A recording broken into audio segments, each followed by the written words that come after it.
Oi, gente, bom dia para todo mundo. Espero que estejam bem, animados para nossa segunda videoaula, beleza? Gente, então na aula anterior eu fiz aí uma revisãozinha do que a gente já tinha começado a falar.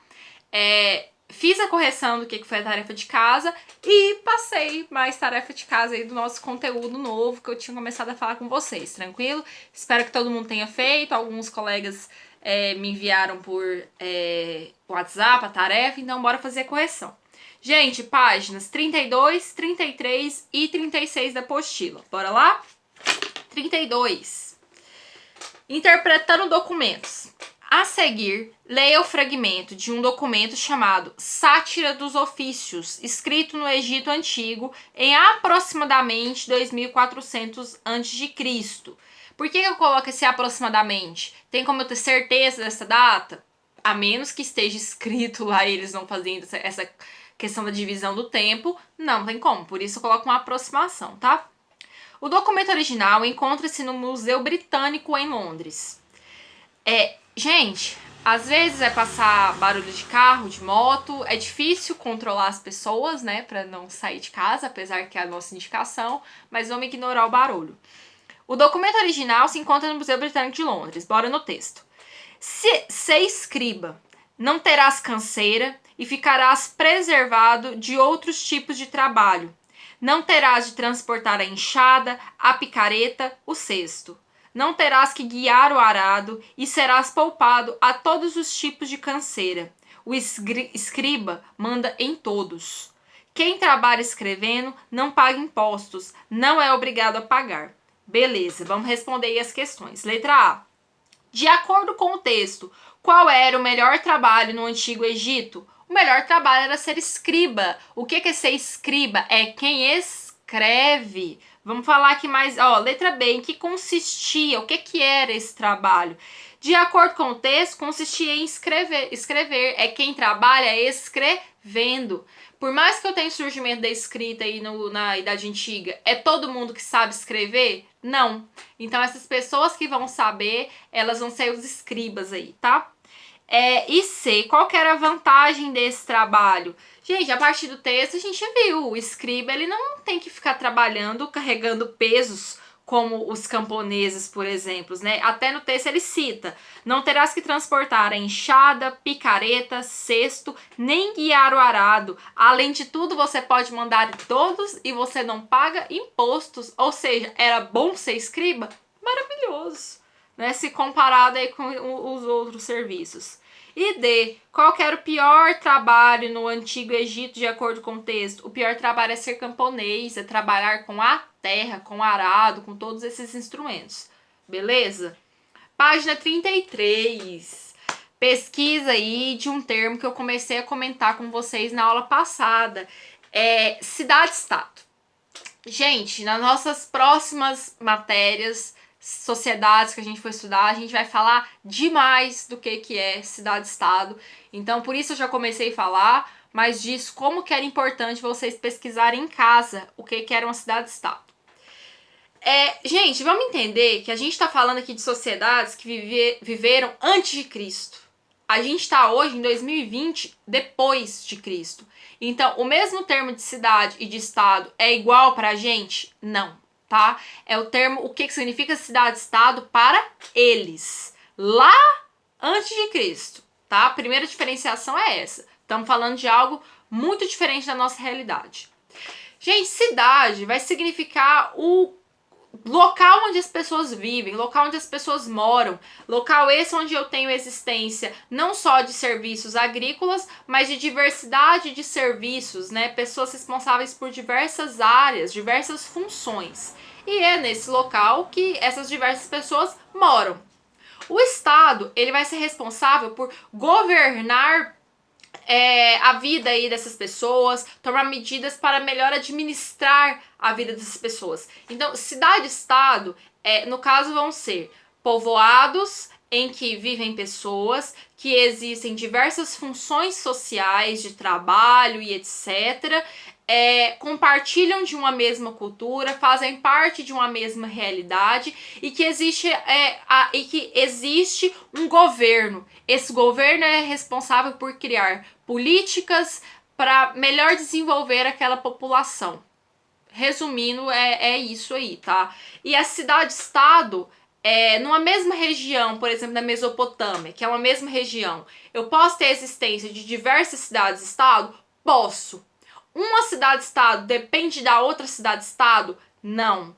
Cidade-estado tem por característica ser de governo autônomo. O que é ser autônomo? Sozinha. Por exemplo, a Babilônia é uma cidade-estado que existe, tem governo próprio. Assur vai ser outra cidade-estado que existe e também tem governo próprio. Essa cidade não depende dessa aqui para viver. São cidades autônomas, são cidades independentes. Então, quando eu falo para vocês de cidades-estados, são cidades que existem com um governante e que têm governo próprio, não dependem de outra cidade para viver.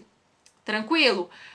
Eu sei que é um conceito novo na cabeça. Conceito vem a ser significado, um sentido novo para vocês agora, mas a partir do tempo, quanto mais a gente for falando sobre isso, quanto mais povos a gente for vendo, mais claro isso vai ficando na cabeça de vocês. Então relaxa, se ainda tá confuso, tranquiliza que logo as coisas vão clareando, tranquilo?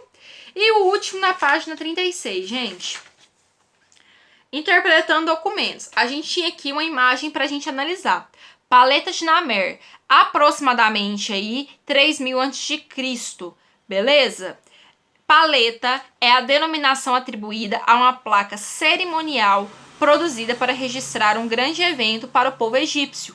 A paleta de Narmer representa o unificador do Egito, Menés, em pé e derrotando o Alto Egito, para tornar os dois um único reino. Tinha comentado com vocês na aula anterior que antes a gente vai ter a divisão do Egito em Alto e Baixo Egito.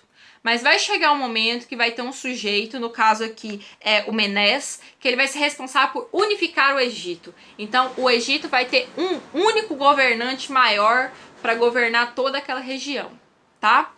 Vamos responder aqui as questões. Número 1.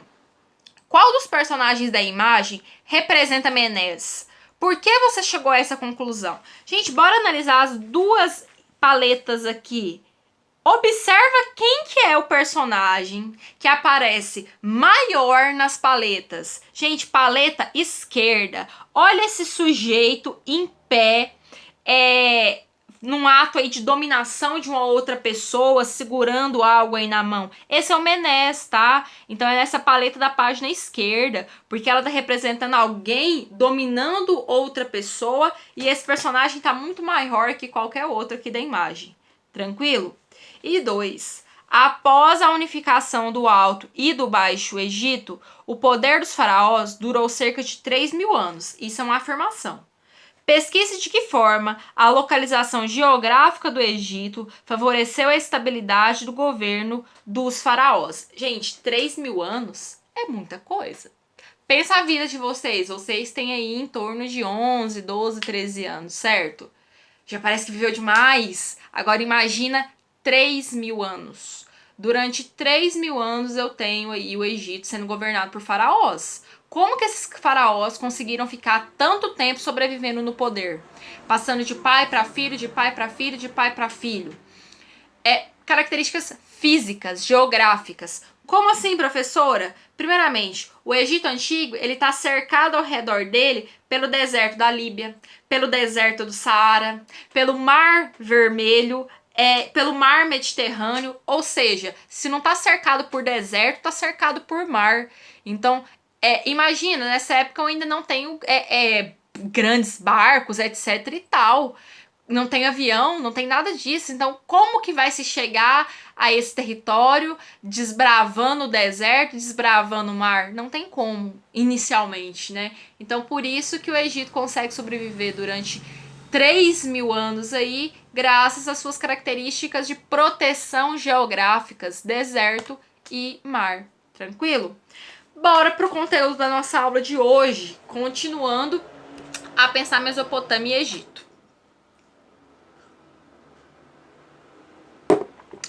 Bora lá, página 36. Gente, então continuando, estamos falando aí de Mesopotâmia e de Egito ao mesmo tempo. Lembra que eu falei que às vezes se fica confuso, eu tô tentando aqui fazer o máximo possível de diferenciação de um povo e de outro, tá? Cultura. Gente, o que é cultura? É tudo que faz parte da vida de uma população. Religião é cultura, música é cultura, formas de trabalho é cultura, alimentação é cultura, vestuário é cultura, vasos, enfim, tudo é cultura. Seja o que eu posso pegar, que é o que eu chamo de cultura material, seja o que eu não consigo pegar, que é o que eu chamo de cultura imaterial. Ou também outras palavras que significam a mesma coisa, que é cultura concreta, que é algo que existe, e abstrato, que é algo que eu imagino. Tranquilo? Primeiramente, vamos falar sobre religião. É um aspecto da cultura extremamente importante. Pensando na religião aí na Mesopotâmia, quem que é o grande líder dos mesopotâmicos que a gente viu? O rei. O rei para os povos da Mesopotâmia, ele vai ser um escolhido dos deuses para governar na terra. Então ele é alguém que os deuses escolheram como uma pessoa sábia para governar na terra. Ele é Deus? Não, ele é um escolhido por Deus. E o que acontece? Os povos da Mesopotâmia, eles vão ser politeístas. Grava essa palavra, politeístas. Vamos falar disso demais. Poli vem de muitos, teísta de religião, de deuses. Então, eles são povos que acreditam em vários deuses, politeístas. Os mesopotâmicos, eles vão acreditar na existência de vários deuses. Vai ter um deus do sol, um deus da chuva, um deus do fogo, enfim. Deuses que remetem a características do quê? Da natureza, tá? E quando a gente pensa os egípcios, cara, a religião egípcia é fantástica, fantástica. Por quê? A religião no Egito, ela vai ser de extrema importância. Tanto que quando a gente analisou lá na página 32, aquele gráficozinho, né, das classes sociais, a gente viu que os sacerdotes estão lá em cima, à frente da Mesopotâmia, né, que tem o sacerdote está junto com um monte de outro grupo social. O que acontece? Quem que é o governante central do Egito? É o faraó. E o faraó, para os egípcios, ele vai ser uma reencarnação de um deus na terra. Então o faraó é Deus. Você questiona Deus? Não. Deus é o todo e poderoso, né? É a partir dele que a gente molda a nossa vida e tudo mais. Então a religião, ela vai ser central para os povos egípcios. Tanto que a gente vai ter o significado da palavra aí, teocracia. É um governo centrado na religião. Tel, ele vai significar Deus, e cracia de governo. Então é o governo de Deus, é o próprio Deus que está exercendo esse governo. E isso é claro na visão aí dos egípcios, né? E aí então eu vou ter também a presença de diversos deuses.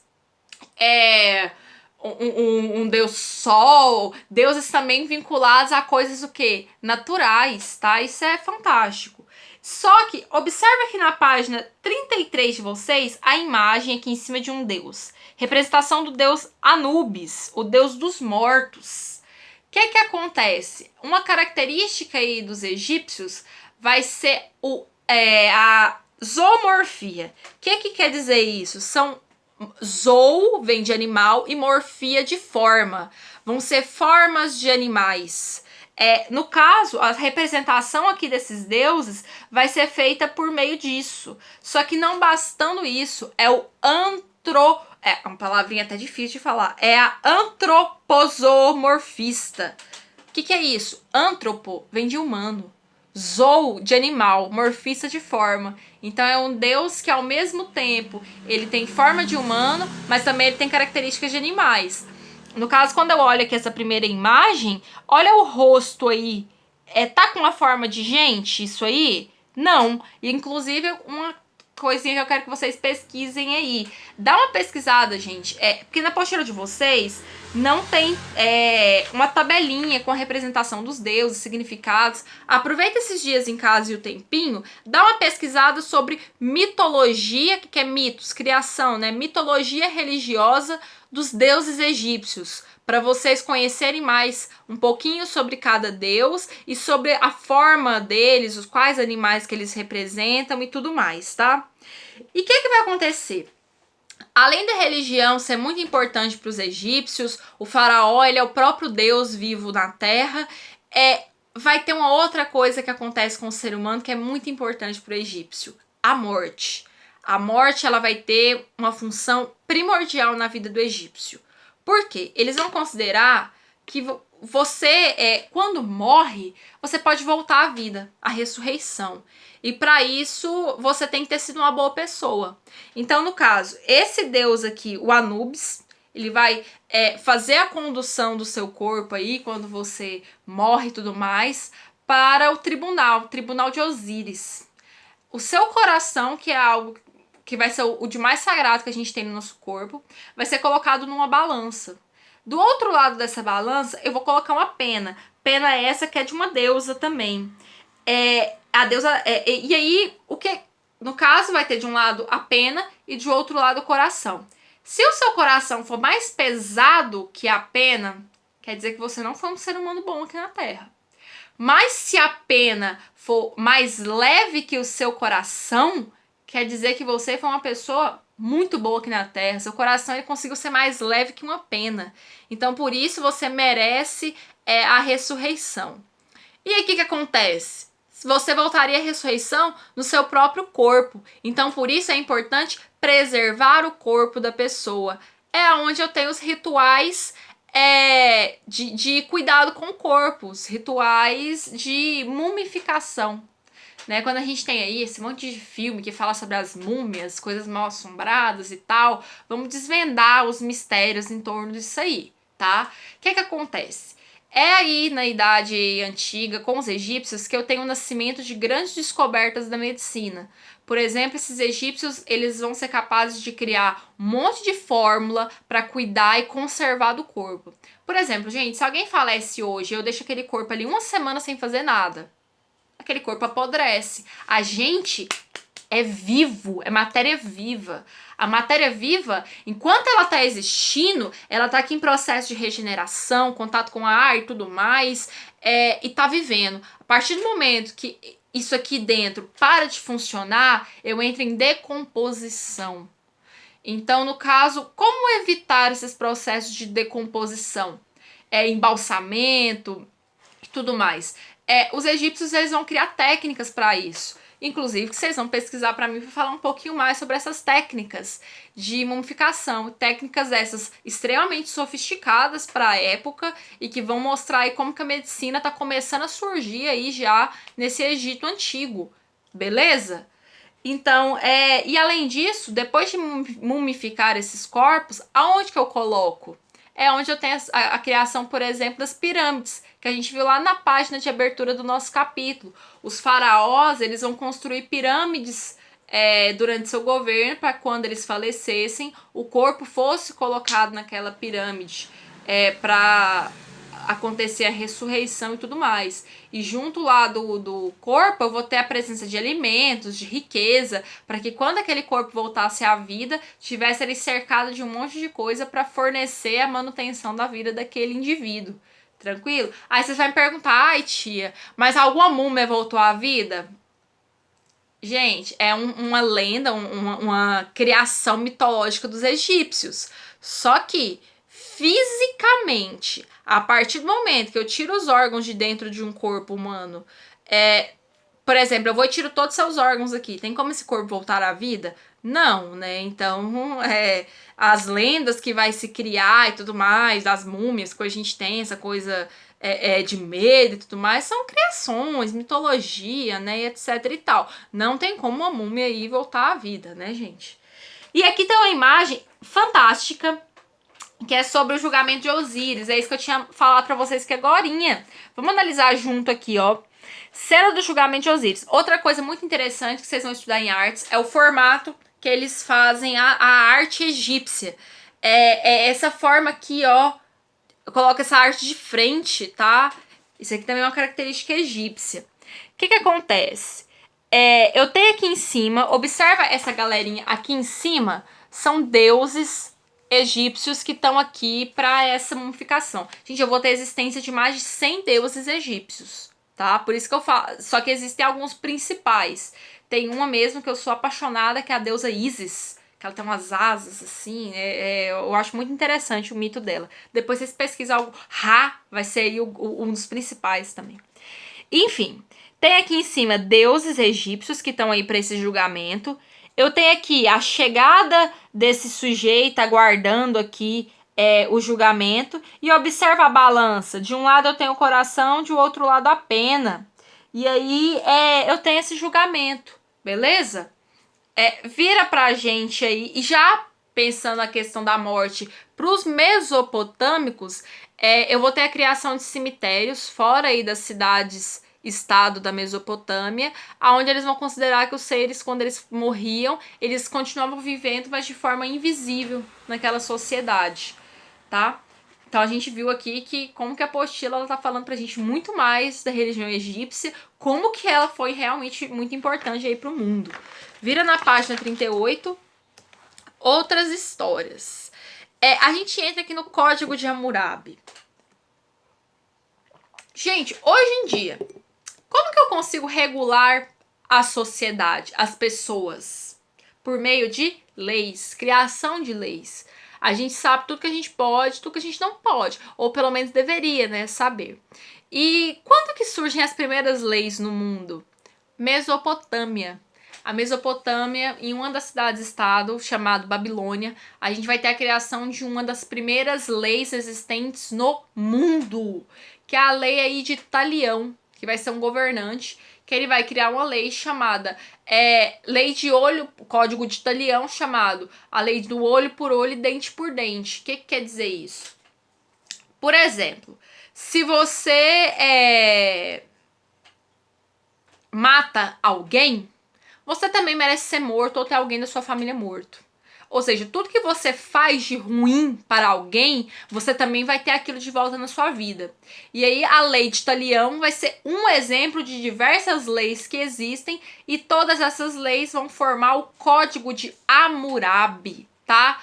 Que vai ser aí esse governante que vai criar esse conjunto de leis, dentre elas a lei de Talião, do olho por olho, dente por dente, para coordenar a sua sociedade. A gente vê que vão ser leis de violência, né? Por exemplo, hoje, alguém vai e mata uma outra pessoa.